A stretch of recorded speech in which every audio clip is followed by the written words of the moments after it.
My name is Ginevra. I'm the program director at Sustainable Woodstock.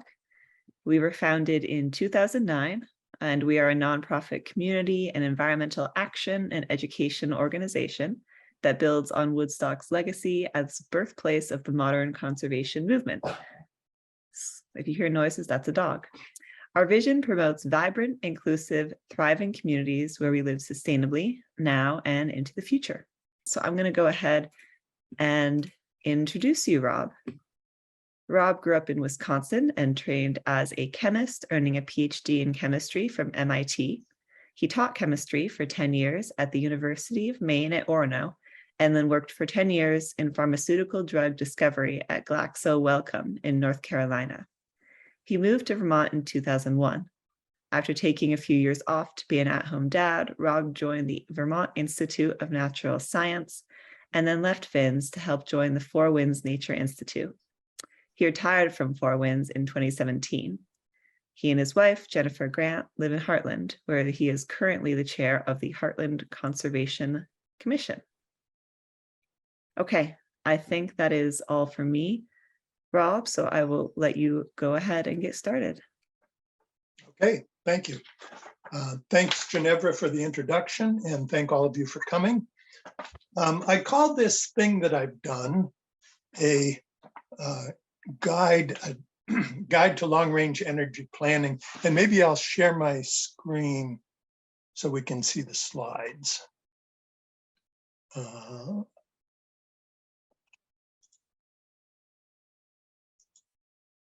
There, can people see that? Yes. Okay, so I call this thing a guide, and I have written about a 20-page guide that essentially says what I'll be saying tonight.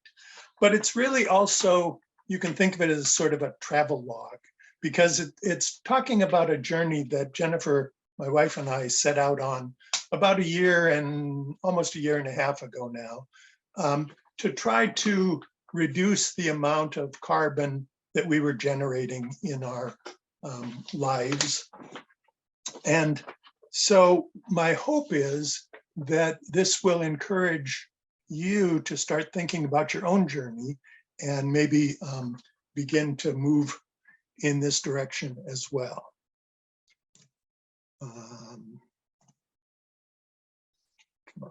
Okay, so first of all, I want to acknowledge several people who have helped in this process. Obviously, Jennifer, who has been the voice of reason. A lot of times I get carried away with my big ideas, and Jennifer's the one who brings me back to reality.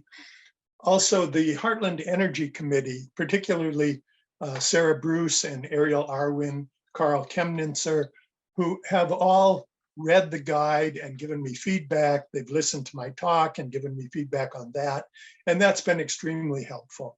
And finally, Tad Montgomery, who has also read the guide and given me feedback on it. And he continues to send me resources. In fact, he sent something yesterday that he thinks might be relevant or interesting or useful, and they almost always are. So let me start. I don't know why.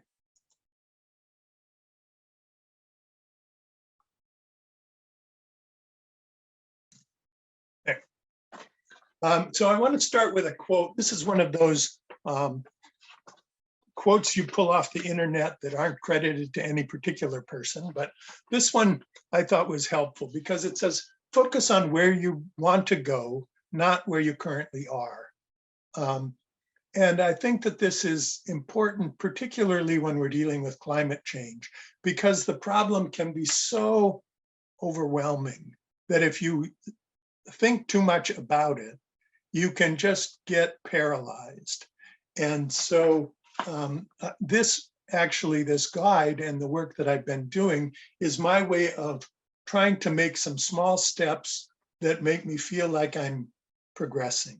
And I think that that's a really important thing, to just not sit there and do nothing, but to actually make some forward progress. This process, as I mentioned, started about a year and a half ago. And at the time, there were a bunch of reports coming out about the federal and state governments setting aggressive targets for how we were going to reduce our carbon usage.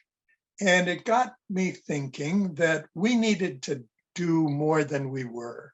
You know, we've done some stuff. We put in a solar panel in 2015. We had an energy audit in 2018. We've replaced all of our light bulbs with LED bulbs, and we keep the thermostat turned down. But really, it didn't feel like we were having the kind of impact that we're going to need to meet these energy targets that both the state and federal governments are aiming for. So I started thinking about this as if it were a problem of overspending our money. And if we were overspending our money, we might go to a financial planner who would look at what we were doing and say, okay, here's what you need to do to reduce your spending, or here's what you need to do to make more money, or something that would help us through this process. And so I said, well, maybe we could find somebody like that to talk about energy with us. And somebody who would look at our whole lifestyle and would say, okay, here's what you need to focus on first, and then this next. But when I went looking for such a person, I couldn't find anybody that did that.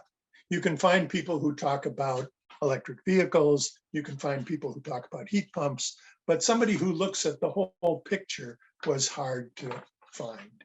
And so Jennifer and I said, well, you know, how hard can that be? We'll just do it ourselves. And so we set out on this process. And the first thing I did was I started trying to list, okay, where are we using energy? And as you can imagine, that's a very long list. And rather than try to list every single thing, it became apparent that what I should be doing is trying to list sort of groups of things that I call energy systems. And so the first one of these, I said, well, you know, I have an electrical system in my house. It runs all of the appliances. It runs our lights and our computers and everything that gets plugged into the wall. So all of those things are my electrical system. By system here, I just mean a group of related activities that consume energy. And in our case, we have a solar panel as well. Heat is another home system. So warming and cooling our living space. We don't have any sort of air conditioning, but after this past summer, we're seriously thinking that we might want to look into something like that. And probably not air conditioning, but maybe a heat pump. So heat is going to be a big contributor to our energy footprint. Transportation is another one. We live in rural Vermont. We're miles from any kind of store or school or theater or hospital or pretty much anything. The place where we live is not very conducive to riding bicycles. And so a car is pretty much a necessity. And so transportation is another big contributor, another system that we want to look at. Food. And this, in my case here, I'm just going to be talking about our cooking. We can think of energy use as two different sorts. One is direct energy use, and one is indirect energy use. So, for example, with food, when I go to the store and buy a pound of hamburger and I bring it home, I cook it, and that takes energy. That's a direct, me using energy directly. But there's also a lot of indirect energy that goes into getting that hamburger into the store in the first place. So, you know, depending on where it was raised, there was energy involved in raising the cattle, in processing the meat, in transporting the meat to the store. All of those pieces are indirect energy costs. And later down the road, I may take a look at those. But for the time being, I'm just going to focus on the direct energy use that I'm generating. So in this case, it's mostly cooking. Another system is around water. We have a well, so we pump water out of the well. And then we heat some of that water for showers and doing dishes and doing laundry. So those all require energy. Yard maintenance. So I have a lawn that I mow. I have a edge trimmer, a weed whacker that I use. If we did chainsaw work, those all require energy. So there's another system. Recreation. For Jennifer and I, most of our recreation is human powered. So it's riding our bikes, it's kayaking, it's hiking. And so the only energy cost there is getting to the place where we're going to kayak or hike, and that would fall under our transportation system. But if we had something like a snowmobile or an ATV or a jet ski or something that is powered, we would want to include that in our recreation system. And then our waste system. So in this one, again, it's mostly indirect costs, and I won't talk much more about it now, but it's certainly something that I want to think about in the future is when we take a load of stuff to the recycling center, there's energy involved in recycling and doing something with that, or the trash that we generate, all of those things, there are energy costs associated with them.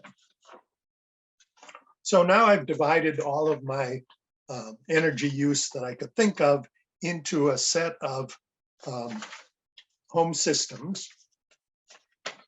And now you could think of this, if we go back to the budgeting example that I talked about earlier, these are kind of like the budget categories, or the things, the areas where I'm spending my money.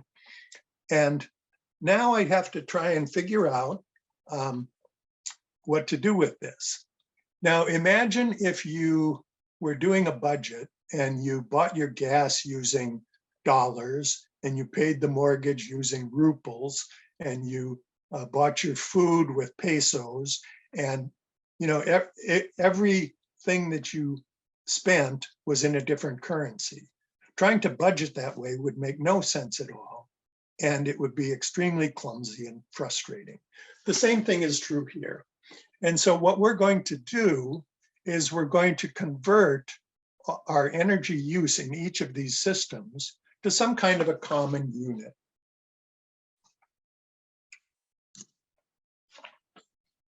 So we can pick any unit we like. There are some units that are actually measuring energy, like the British Thermal Unit, BTU, or joules. You could also express everything as kilowatt hours. But because what we were trying to do is focus on reducing our fossil fuel use, we opted to pick as our common unit pounds of carbon dioxide.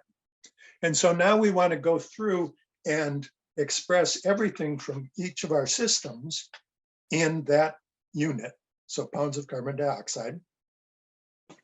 And then we'll be able to start taking a look at where are we spending energy, how much are we spending? And as we make changes, this will allow us to see that the changes are having an impact.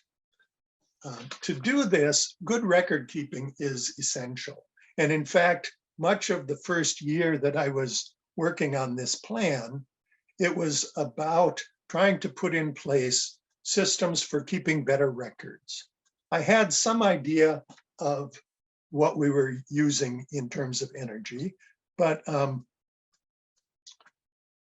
it wasn't clear enough and it wasn't accurate enough for the purposes that I was going to try and use it for.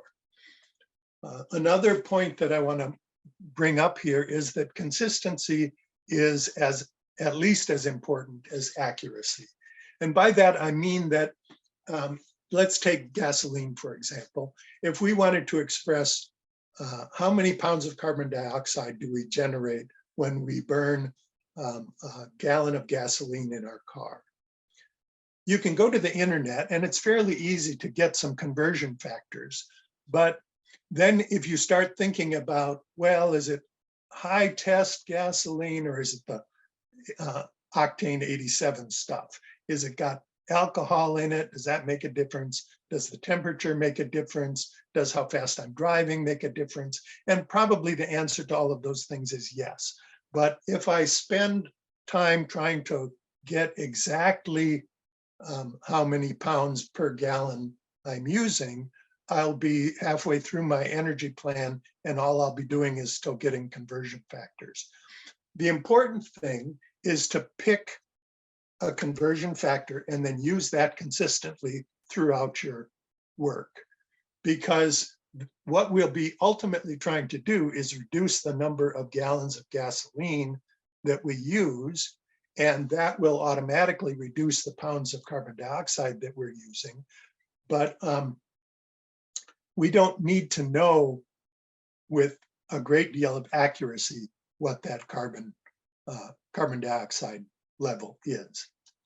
So if I go back to my systems now, and I think about, okay, my electricity is in kilowatt hours. So I need to find a conversion factor that moves me from kilowatt hours to pounds of carbon dioxide. My transportation costs are in gallons of gasoline. I need to find something that converts to pounds of carbon dioxide, and so forth down through all of my systems. And so when I did this, I came up with a set of conversion factors. And then for each of the major systems that I'm looking at, I could estimate how much carbon dioxide I was generating in each system.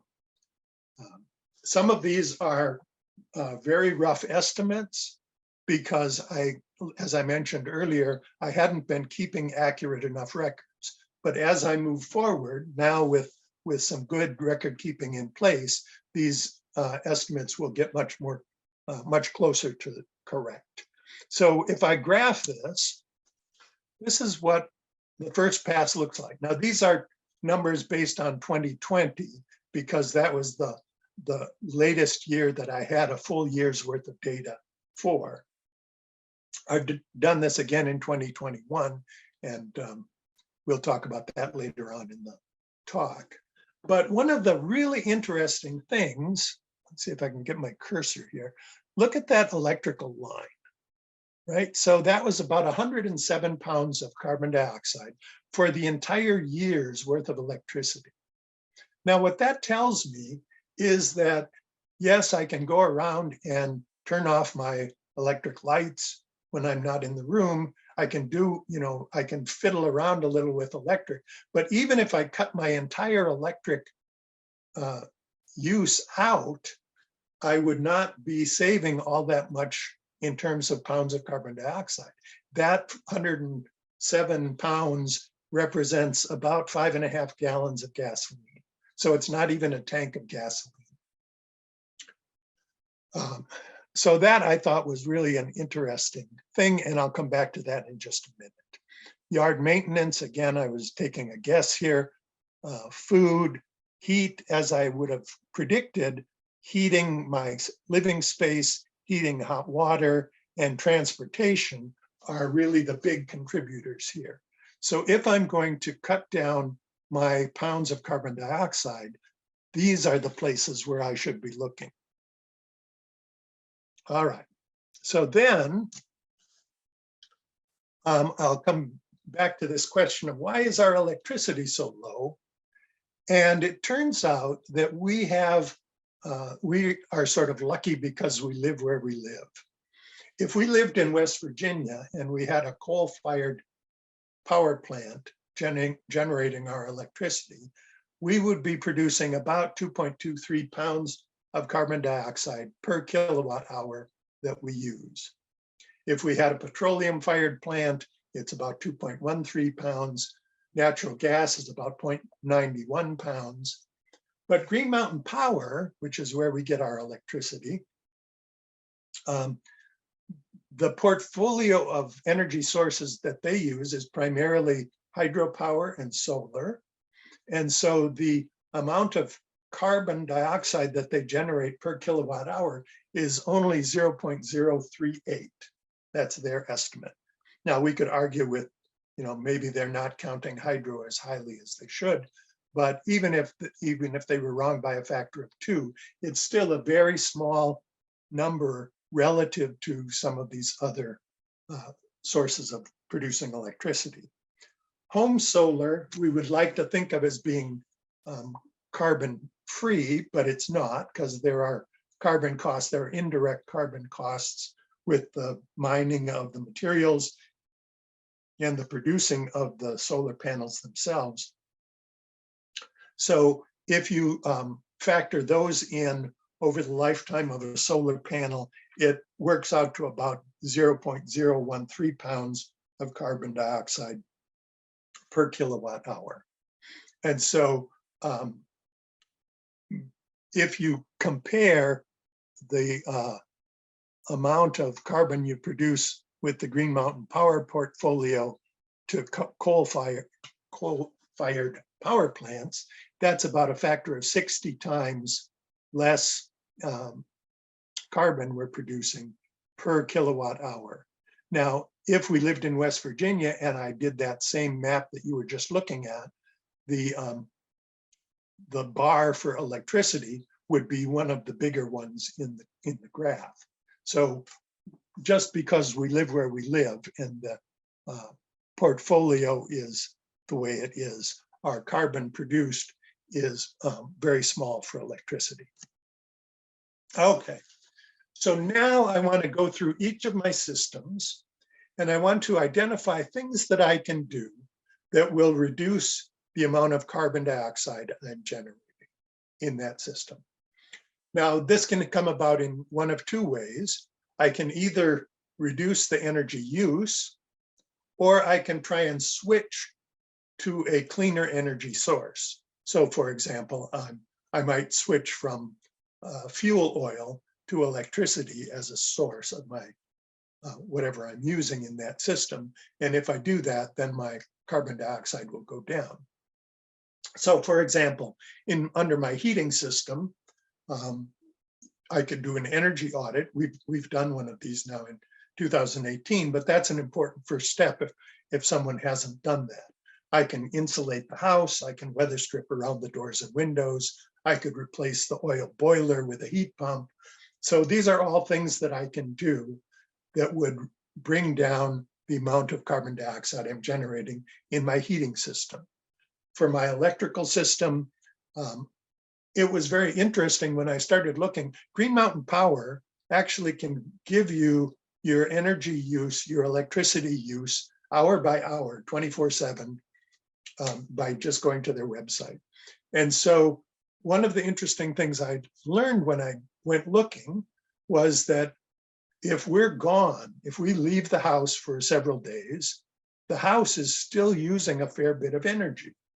The refrigerator is still running. We have a radon remediation system that runs all the time. And so there are things that are always running. This is what I call base current here. So if I'm trying to reduce my carbon dioxide production, I may want to go through and look at every room. What are the electrical devices? Do I need those devices on? Is there a way that I could turn them on when I need them and turn them off again easily? Installing LED bulbs, etc. So I go through every one of my systems and I identify all of these steps, and then I combine them into a huge list, and bang, there's my energy plan. There's my long-range energy plan. But I'm going to have to prioritize this list because we're constrained by how much money we have, how much time we have. There's a lot of things involved here. If I won the lottery, I could just hand the list to a contractor and say, here, do all these things, and I'd be done. But we're not there yet. So we're going to prioritize these steps based on a number of things. Cost is obviously one. Time is another. How much effort is it to do this? And what kind of impact is it going to have on my carbon dioxide production? So in terms of cost, a lot of these devices that we might implement. So a heat pump, an electric vehicle, these things have a fairly high upfront cost, but they also come they often come with rebates or tax incentives at both the state and federal level. And so when I'm figuring out what do each of these steps cost, I want to make sure that I include those components into the cost. I want to consider how much carbon reduction this change is going to make, both as a total and as a per dollar I spent on making the change in the first place. So let me go back to this list or the graph that I showed you earlier. And I want to focus on two of these bars, the hot water heater bar here and the transportation bar. So our hot water runs off of the boiler, the same boiler that we use for heating our house in the winter. But we're using hot water all year round, and we're not heating the house all year round. The boiler has to stay on all year because it has to do that to keep our water hot. So we're running the boiler even though we're not heating the house, which seems unnecessary. If we replaced the water heater with an electric water heater, or in our case, what we chose to do was a heat pump hot water heater, we can reduce this bar from, this is about 9,000 pounds of carbon dioxide per year. We can reduce that down to, something comparable to this electrical one. So it's going to be a very small blip. It's actually something like a 95 or 96% reduction in the amount of carbon dioxide we're using. So for the $3,500 it would cost us to install this water heater, we're getting about a 9,000 pound reduction of carbon. With transportation, if we went to an electric vehicle, we could remove most of this 11,000 pound bar, and we could make that a very small bar down here for electric. But that would cost us 10 times as much, right? So an electric vehicle might be $30,000, $35,000. So if I'm trying to prioritize these, I would say, let's do the water heater first, because for a tenth of the cost, that's going to give me almost the same reduction in carbon. So that's what I mean by looking at the impact of the change you're making on your carbon footprint. We also want to look at the savings that a change might bring over the expected lifetime of the thing that you did. So I'll take the water heater again as an example. I'm estimating that we use about 400 gallons of fuel oil every year to heat our hot water. At $5 a gallon, that's about $2,000 that we're spending. If we switch to this heat pump, excuse me, if we switch to the heat pump, we spend much less. It's like maybe $150 in electricity. So I'm saving something over $1,800 a year in making this change. So if I can come up with the money to do the $3,500 investment, in 2 years' time, I've saved enough for that hot water heater to have paid for itself. The savings continue after that for the lifetime of the water heater. So I don't know if that's going to be 10 years or 15 years, but that's a $1,800 savings in my pocket every year that I can use to invest in other energy saving changes. So I want to look at this when I'm prioritizing these steps. I want to think about how long is the payback time for this kind of an investment.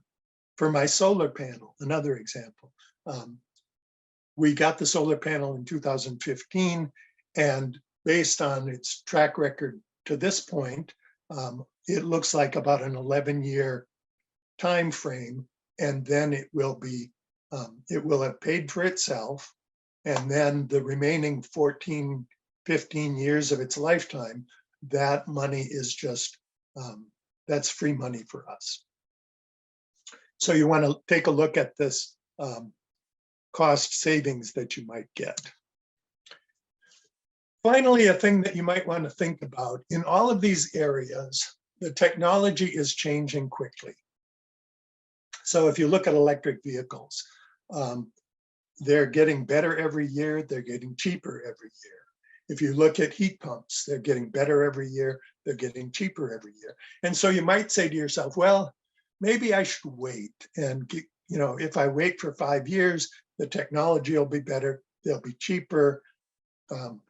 And so that might be an approach that you would take. Unfortunately, I think because of the crisis situation that we're in, we can't really afford to sit around and wait for things to get better. And so my answer to this one, when is the best time to buy? I think the answer is probably as soon as you can, as soon as you can afford to just go ahead and do it, because we don't really have 5 years to sit around and wait to make these changes. Okay, so the next thing, now I've made this huge list of steps, and I've gone through and I've looked at each step and I've said, okay, what's the priority here? How important is it? How much impact will it have? What will it cost? Now what I want to do is set up a timeline. And in the very beginning, I had set 10 years. That's the time frame that I want us to be reaching the end of our plan. And so my target is to have everything on my list finished by that 10-year period. I want to spread out the cost of the big items so that I have time to save up some money. I may need to borrow money. I can look for low interest loans. Actually, I was looking this morning, and Efficiency Vermont has a bunch of banks and financial institutions that they have worked with who will, depending on your income, generate either low interest or no interest loans. And so a lot of these projects, you can borrow the money, and if the energy savings are sufficient, you can pay off the loan with the energy savings, and it won't actually cost you anything to be doing this. Or it won't have the impact that you might think. The other thing I want to do in this timeline is there are some projects that are really big and daunting. And so rather than try and treat them as one big project, I would break them down into smaller steps. So instead of just saying, I'll insulate the house, I might break that down into, okay, my first step is I'm going to go around and caulk around all the windows and doors. Then I'm going to put insulation in the attic. Then I'm going to put some weather stripping in. I might replace leaky windows. All of these are part of insulating the house. But when I break them down, it doesn't seem quite so daunting. What you'll find when you start doing this is that the things that you're going to do in the next year or two are fairly clear. And beyond that, it gets a little murkier, and you say, well, I might do the EV in year 3, and I might do the heat pump in year 5, but by the time you get to year 3 or 5, things may have changed. And so really what you want to focus on, you want to be sure that you've gotten everything somewhere in the plan in your 10-year target period, or whatever your target period is. But keep in mind that the timeline is going to adjust as you move through it. The death of any long-range plan is to do it and then put it on the shelf and forget about it. And so this may be the most important part of this plan, is to review your plan regularly and adjust it as you need to. I do this once a year. I do it in January because then I have all of the numbers for how much energy I used in each of my systems for the last 12-month period. So I will go through and calculate my energy use for each system for that year. And I'll redraw that graph that I showed you earlier and see how am I doing? How have I done in the progress toward my goals? If I'm achieving the steps that I had set out, then I want to pat myself on the back and give myself a little reward. If I didn't, it's important to understand why was that? Was I too aggressive in setting the goal? Did I come into some unusual circumstance that prevented me? So assessing my progress toward the goals. Then I want to go through each system again, and I want to look at those steps that I had identified last year and say, do these still make sense? Are there different steps I should put in? Have I achieved some so I can take some steps out? And I want to have sort of a rolling system of looking at the steps in each of my systems that will reduce my carbon dioxide. And then I'll set goals for the next year, or maybe the next 2 years. And so this is an important part of the planning, is to review the plan and adjust it as you need to. As you're going through this, I mean, this year, for example, we've gotten some estimates of some of the things that we wanted, some of the changes we would like to make. And those estimates were different than I had expected. And so it's causing me then to relook at the steps that I was suggesting in the time frame and say, well, should I try and break this up? Should I do part of the step? Should I do this step before that step? And so you wanted to look at that, your sort of plan for the next year. I will end with another quote here. This was actually from a colleague of mine up at the University of Maine. Don't tell me why it can't be done. Tell me how it can be done.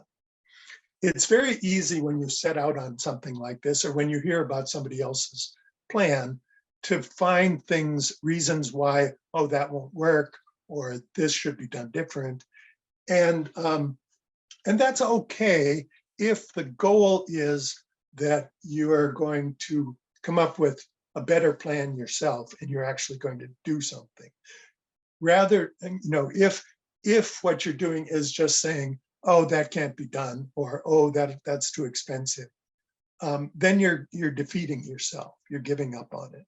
And so if it looks like it can't be done, figure out how it can be done. Okay, so let me make sure that I haven't forgotten anything.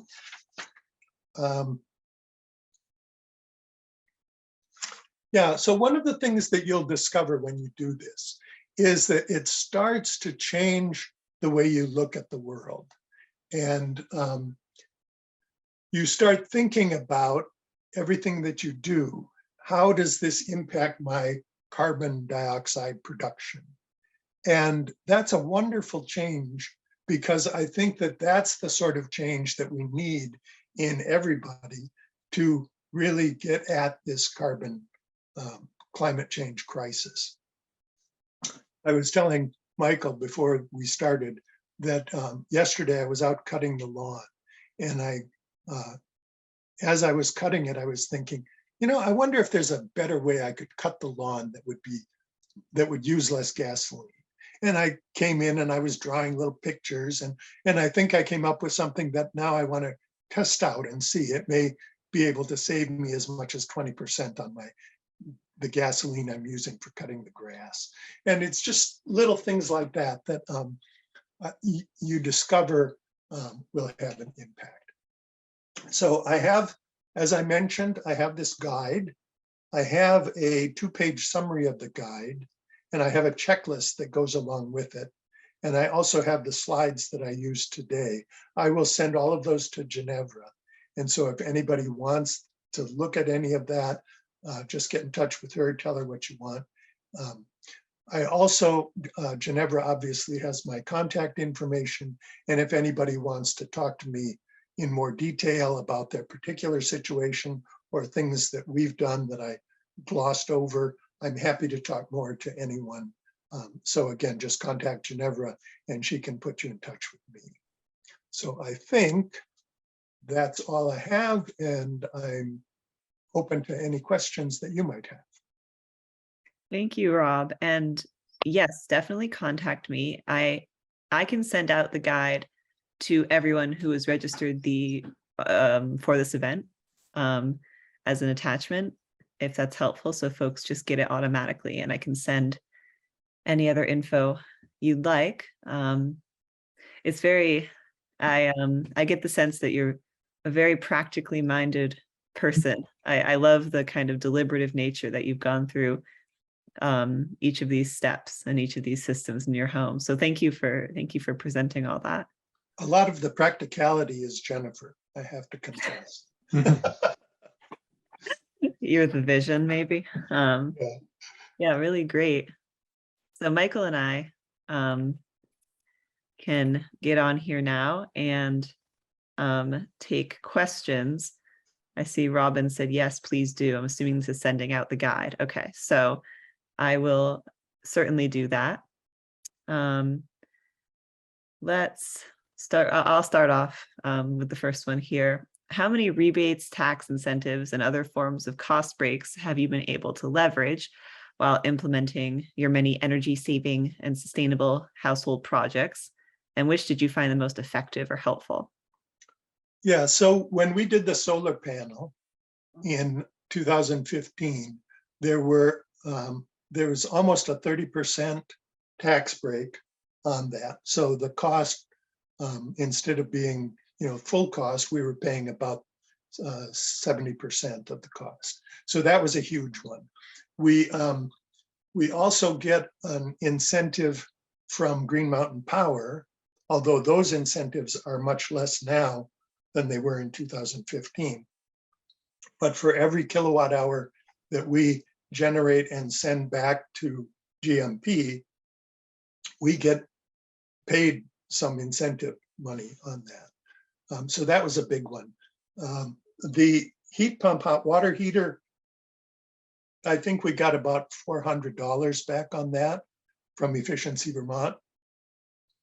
Efficiency Vermont, if you're not familiar with them, they have a lot of information about this. And so if you go to their website and just look around, I mentioned the thing about low interest loans. They also have all the information about rebates and tax incentives. That's all there. The other source of this is the contractors who do the work. So when you bring somebody in and they give you an estimate for what would it cost to put a heat pump in here instead of my fuel oil boiler, they can tell you, here's what you can expect in terms of rebates and tax incentives. This new law that's just been recently passed, the IRA, which I can't remember what it means, but it's just been in the last couple of weeks that the federal government passed this law. There are going to be a lot of implications in there for tax incentives and other kinds of trying to encourage people to do carbon reducing changes in their lifestyle. Yes, thank you. Definitely. That 30% tax credit for solar is going to be coming back, which is really exciting. Yeah, that's great. So that would be what you essentially got back when you did your solar, Right. if anyone's interested. Now is the Another time. question, Rob, that I had was, do you have the guide that you created as a digital document that can be shared, or? I have the guide. So essentially, everything I said today, and probably a little more, is in a guide. It's about a 20-page document that Ginevra said she would send out to people. So I do have that. There's also a lot of other resources that as you start exploring, you will discover things that you never dreamed of.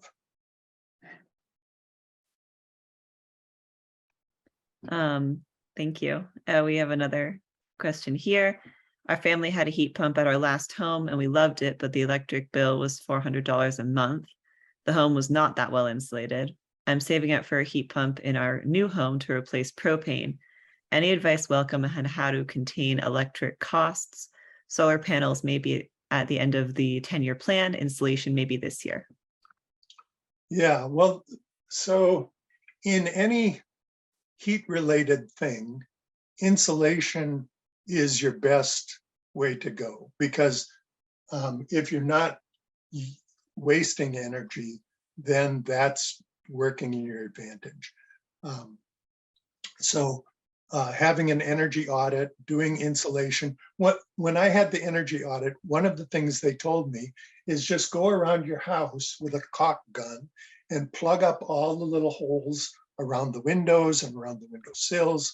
And, you know, it made a big difference. We did one little insulation project in our mudroom, and then I went around with a caulk gun and did a bunch of work there. And our energy costs the next year were about 20% lower.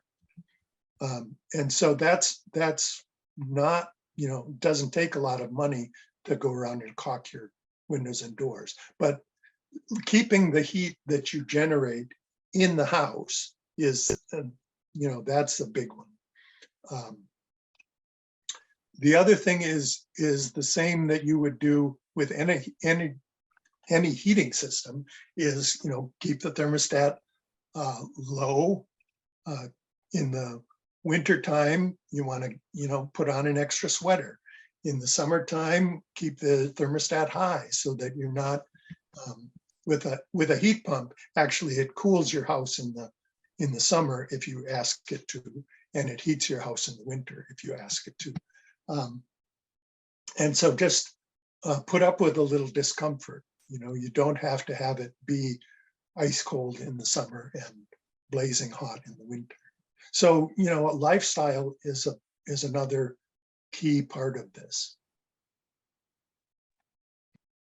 Thank you. And yeah, weatherization is a great tip. Do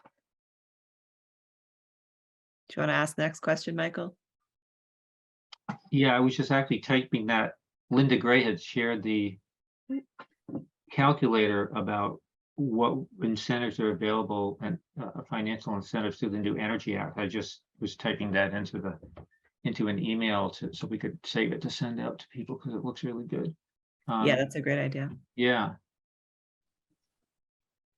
So which question are we on here?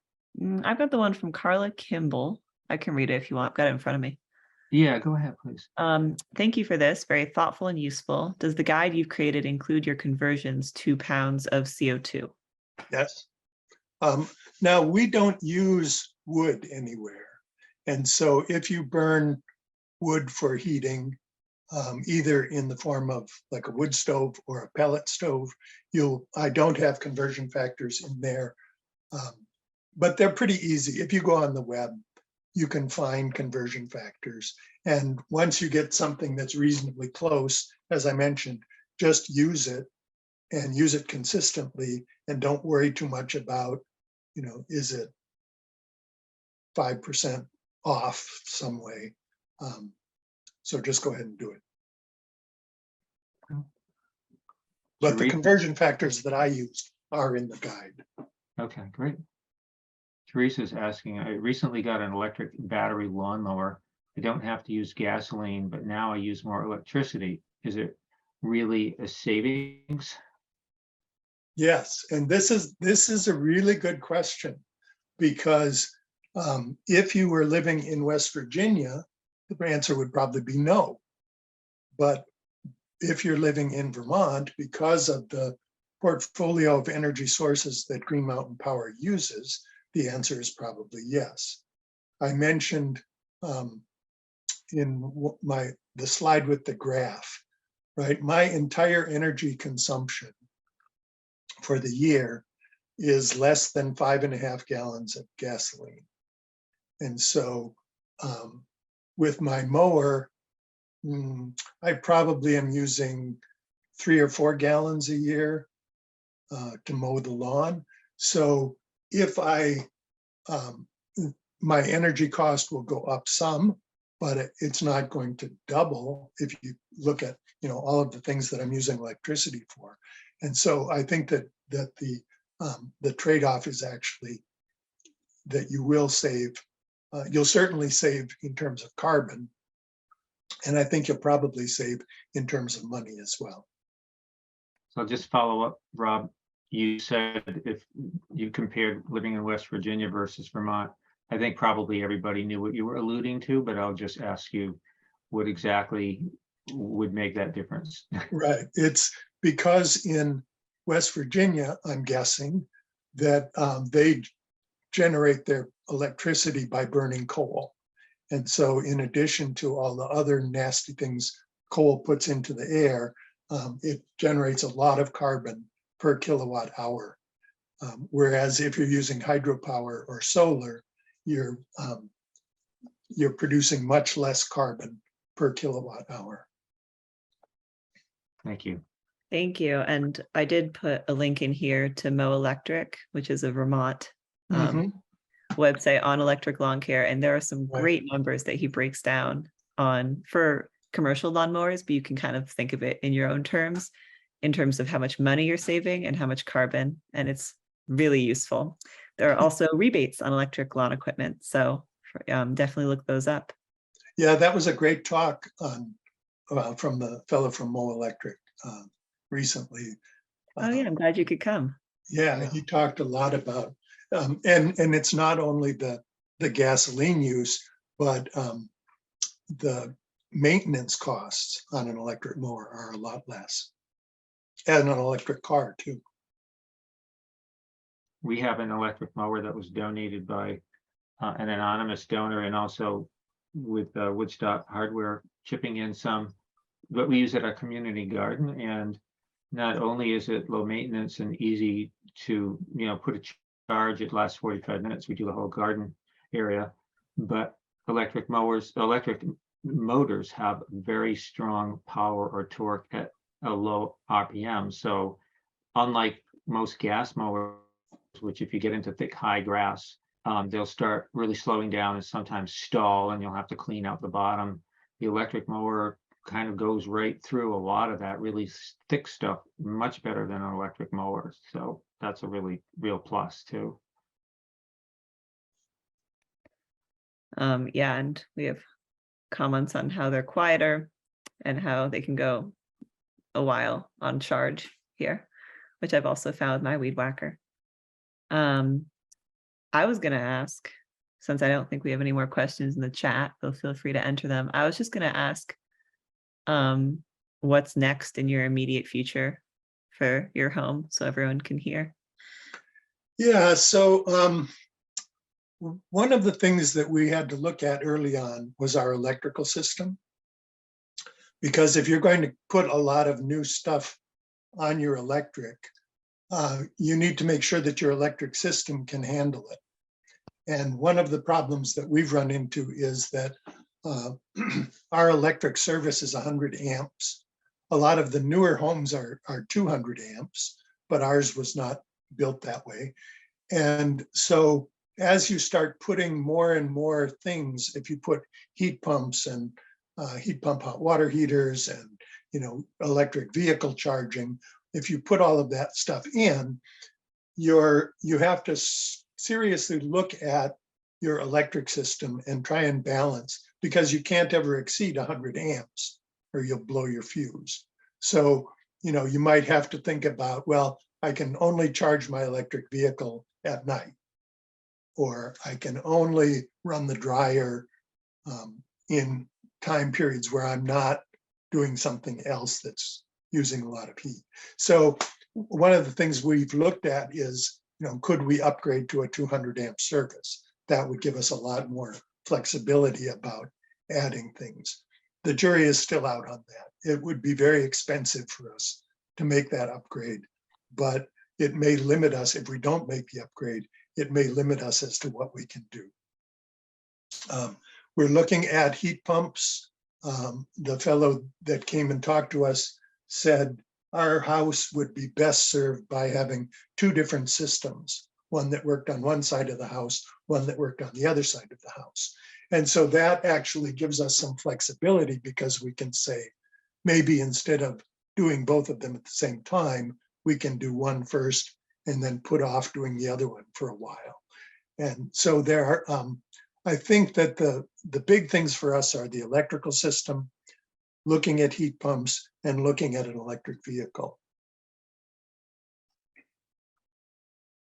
I really think your focus on the nuances of all of this is really wonderful, because it does make a huge difference. I'm thinking about your saving 20% of energy by doing a different mowing pattern. You know, like some kind of a program where somebody could like plot out their yard on something, and then it would show them a mowing pattern that Right. would save energy and be more efficient, you know. But it really does make a difference. Yeah, yeah. Thank you so much, Rob. I'm not seeing any more questions in the chat, and we're at 6:30 actually. So thank you, really Rob. appreciate your time. And I will send out, I'll be in touch. I'll send out the info to everyone who attended and who signed up, and we'll get this recording on YouTube. Okay, thanks very much. Thank you. Have a good night, everyone. Bye-bye. Bye.